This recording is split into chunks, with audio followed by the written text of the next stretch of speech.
Hello अस्सलाम वालेकुम, welcome back to my channel. I hope you are doing very well. मैं हूं तमन्ना और आप देख रहे हैं मेरा channel Indian daughter Tamanna Khan. Summer vacation चल रही है और बड़ी ईद भी आने वाली है, तो सिद्रा और मैंने सोचा क्यों ना किचन की डीप क्लीनिंग कर ली जाए, क्योंकि उसमें बहुत ज़्यादा वक्त लगता है। लेकिन हम जैसे लोगों के पास, जिनके पास मॉड्यूलर किचन नहीं है, कोई कबर्ड नहीं है, अलमारियों में ही सामान रखना होता है ओपनली, तो फिर हमको उनकी ज़्यादा केयर करनी होती है।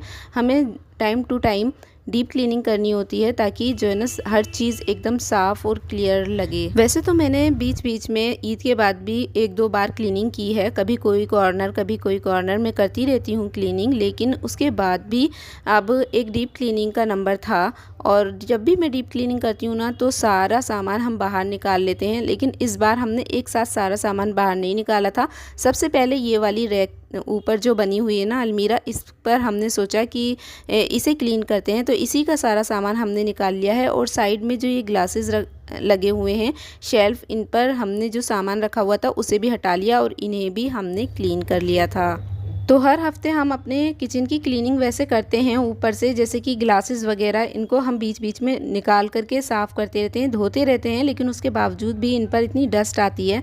तो सबसे पहले हमने ऊपर वाली अलमारी का जितना भी कांच का सामान था सभी काउंटर टॉप पर रख लिया था, क्योंकि अगर हम इसे बाहर निकालते तो फिर वॉश करने के लिए हमें अंदर लाना ही पड़ता।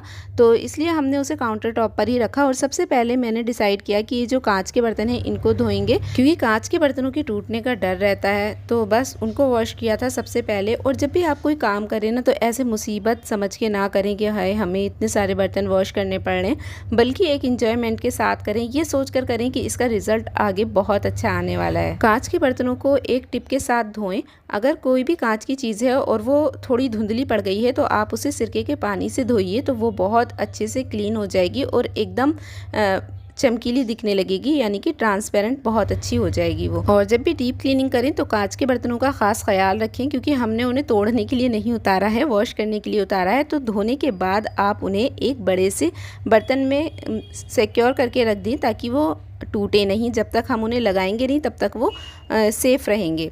उसके बाद जो भी मैट वगैरह आप प्लास्टिक बिछाते हो अलमारी पर, तो उसे वॉश करने का नंबर आता है, उसे ज़रूर वॉश करिए। इसे वॉश करने से ना बहुत ही अच्छा क्लीन लगने लगता है किचन। तो अगर आप कि जो प्लास्टिक है उस पर ऑयल गिर गया है तो आप गुनगुने पानी में थोड़ा सा डिटर्जेंट पाउडर, सोडा डाल करके और सिरका डाल के रख उसमें डिप कर दीजिए, एकदम क्लीन हो जाएगी। लेकिन मेरी वाली प्लास्टिक पर बिल्कुल भी ऑयल के निशान नहीं थे, कुछ भी, तो चिकनी नहीं थी ये, तो मैंने इसे डिटर्जेंट सोप से ही धो दिया और उससे ही बहुत अच्छी हो गई थी। मानो भी आ गई थी अपना खाना खाने के लिए, क्योंकि इसे बहुत तेज़ भूख लग रही थी। इसने ऊपर बच्चे दिए हुए हैं, इसे हमने पाला नहीं है, बस ये ऐसे ही आ गई है कहीं से। वैसे तो इसे टच कराना बिल्कुल भी पसंद नहीं है, क्योंकि जो जंगली बिल्लियाँ होती हैं ना बाहर की और घरेलू नहीं होती हैं, तो वो बिल्कुल भी टच नहीं कराने देती। लेकिन क्योंकि इसके बच्चे हमारे घर में, इसलिए ये हमसे टच करा लेती है और खाना भी हम ही से मांगने आती है। दोपहर में हमने थोड़ी देर का रेस्ट लिया था, खाना वगैरह खाया, थोड़ा रेस्ट किया आधा घंटे, और उसके बाद हम दोबारा से लग गए थे। सिद्रा ने पूरी दीवारें क्लीन की थी। अगर एक बार आप जहाँ कहीं की भी, चाहे आप रूम की क्लीनिंग कर रहे हैं या फिर आप किचन की क्लीनिंग कर रहे हैं, अगर आप उसकी दीवारों को भी झाड़ देंगे ना तो एकदम से साफ़ चमकदार लगने लगेगा किचन। उसके बाद हमने प्लास्टिक सूख गई थी, बहुत जल्दी सूख जाती है, वो बिछा दी थी। और ये ना इसी साइज़ की आती हैं, थोड़ी सी बड़ी होती है तो ताकि हर अलमारी पे फिट हो जाए। तो और बहुत सस्ती आती है, 20 रुपये मीटर, 20 से 25 रुपये मीटर कहीं भी मिल जाती है ईजीली। तो वो ली थी और उसको जो है ना हमने नीचे की साइड टेप से फोल्ड कर दिया था। और बहुत अच्छी लगती है ये बिछी हुई, और इससे बहुत ही अच्छा लुक आता है आपकी अलमारी पर। तो बर्तन लगाने से पहले कोई मैट या कोई प्लास्टिक ज़रूर बिछाइए। अगर वो भी नहीं है तो कोई न्यूज़पेपर बिछा लीजिए या ब्राउन पेपर बिछाइए, लेकिन कुछ ना कुछ आप अपनी अलमारी में लगाइए ज़रूर बर्तन लगाने से पहले। उससे जो है ना बर्तन भी आपके साफ़ रहते हैं और दूसरा एक लुक भी अच्छा आता है आपके किचन में। तो ये कुछ बर्तन हैं जो मैं ऊपर ही लगाती हूँ, जिनकी मुझे ज़्यादा ज़रूरत पड़ती है। और अगर कोई मेहमान आता है तो मैं यहीं से इजीली, ये हैंडी है, आसानी से मैं उतार भी लेती हूँ।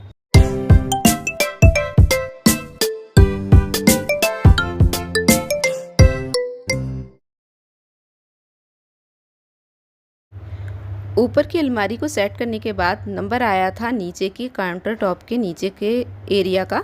अब हमें उसे क्लीन करना था। तो इसे सारे बर्तन को हमें बाहर ही निकालना था, जितना भी सारा सामान था, क्योंकि अगर हम इसे बाहर निकाल के करेंगे तभी अच्छी डीप क्लीनिंग होती है। और डीप क्लीनिंग का मतलब ये होता है कि एक एक चीज़ को हटा करके उसको भी साफ़ करना और उसके एरिया को भी साफ़ करना। तो हमने अब सारा सामान बाहर निकाल लिया था ताकि ईज़िली हम पहले किचन को वॉश कर सकें और उसके बाद हम इस सारे सामान को वॉश करके इसमें लगा देंगे। तो देखिए ये कितना सारा सामान हमने बाहर लगा दिया है, गैलरी में किचन के बाहर ही रखा था। नेक्स्ट डे मैं तो चली गई थी काम से, तो सिद्रा ने ही ये सारा काम किया था। उसने ही सारे जितने भी डिब्बे थे उनका सामान निकाल लिया था और जितनी भी ये बास्केट थी इन्हें भी चेक कर लिया था कि इसमें क्या क्या है। जब भी डीप क्लीनिंग करें एक एक डिब्बे को खोलकर ज़रूर चेक करें कि इसके अंदर क्या है। कई बार ऐसा होता है कि हम बहुत सारा सामान उसमें रख देते हैं और भूल जाते हैं कि हमने किस चीज़ में, किस बर्तन में या किस कंटेनर में कौन सी चीज़ रखी है और वो चीज़ ना ख़राब हो जाती है।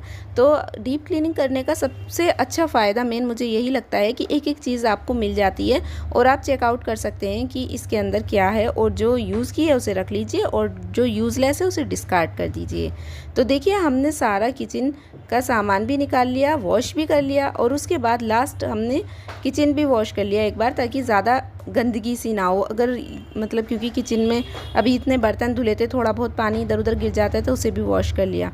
अब नंबर आया था हमारे कुकटॉप का। तो कुकटॉप को साफ़ करने के लिए ना बहुत ही आसानी से आप इसे साफ़ कर सकते हैं। तो जो मैं इसका बर्नर है और ये जो प्लेट है इसको तो मैं स्टील के जूने से रब करती हूँ, लेकिन जो इसका ग्लास है इसे कभी भी किसी स्क्रैच वाली चीज़ से रब नहीं करती कि जिससे स्क्रैच आ जाए। कोई फोम का या कोई बहुत ही सॉफ्ट सा कपड़ा लेकर के इसे क्लीन करते हैं, क्योंकि बहुत ही इजीली साफ़ हो जाता है। मैंने एक सॉल्यूशन बनाया है, 1 कप सिरका, 1 बड़ा चम्मच सोडे का और 1 बड़ा चम्मच डिटर्जेंट पाउडर ऐड किया है। उससे ना आप जब भी किचन क्लीन करेंगे ना इतना साफ़ लगेगा आपको अपना किचन, और जो बैक्टीरिया होते हैं ना वो भी फ्री हो जाते हैं, यानी बैक्टीरिया फ्री हो जाता है आपका किचन और बहुत ही अच्छी शाइन आती है। देखिए कितना ज़्यादा चमक गया है। साथ के साथ जो सिंक एरिया है उसे भी क्लीन कर लिया और साइड्स भी। उसके बाद मैंने जो है ना इसको, जो हमारी साइड की टाइल्स थी, सबसे पहले मैंने उनके ऊपर ना सॉल्यूशन डालकर थोड़ी देर के लिए छोड़ दिया था और उसके बाद उसे क्लीन किया था। इससे ना थोड़ी देर के लिए अगर आप छोड़ देंगे ना 2-4 मिनट के लिए, तो और अच्छी क्लीनिंग होगी, क्योंकि जितनी भी कुछ चिकनाई वगैरह होगी वो ईजीली हट जाएगी। लास्ट में साफ़ पानी से धो दिया और देखिए एकदम चमकदार हमारा किचन हो गया है, नीचे से भी और ऊपर से भी। उसके बाद नंबर आता है जो हमारे कंटेनर हैं उनको फिल करने का। तो कंटेनर में जिस चीज़ की आपको कमी लगती है अब हैंड टू हैंड आप उसको पूरा कर दीजिए और अपने जितने भी कंटेनर हैं उनमें मसाले वगैरह चेक कर लीजिए कि आपको जिनकी ज़रूरत है वो हैं या नहीं, या जिनमें आपको सामान रखना है ना, ग्रॉसरी भी आप उस जब डीप क्लीनिंग करें उसके बाद ज़रूर फिल कर दें। तो आपको जो है ना ग्रॉसरी के लिए अलग से टाइम निकाल कर फिल करने की ज़रूरत नहीं पड़ेगी। अब काउंटर टॉप पर जो सामान रखती हूँ मैं वही एडजस्ट किया था, उसको ही मैंने सेट किया था। जो एक साइड में मैं अपने डेली यूज़ में आने वाले मसाले वगैरह रखती हूँ, साइड में मिक्सी रख देती हूँ क्योंकि वो भी बहुत ज़्यादा यूज़ होती है। एक एक चीज़ को साफ़ करने में पूरे 2 दिन लग गए थे, क्योंकि देखने में जितना इजी होता है करने में थोड़ा मुश्किल तो होता ही है, लेकिन अगर हम हर एक काम को इंजॉयमेंट की तरह करें तो हमें कोई भी काम मुश्किल नहीं लगता। और बल्कि घर के काम करके जब ये एकदम क्लीन दिखता है ना किचन, तो बहुत अच्छा लगता है। तो अब आगे का जो मैंने किया काम इसके अंदर वो मैं आपको नेक्स्ट वीडियो में इंशाल्लाह ज़रूर दिखाऊँगी। तो चैनल को सब्सक्राइब कर लें, वीडियो को लाइक करें और एक कमेंट भी ज़रूर करें कि आपको वीडियो कैसी लगी। मिलते हैं फिर नेक्स्ट वीडियो में, तब तक के लिए अल्लाह हाफिज़। दुआओं में याद रखिएगा।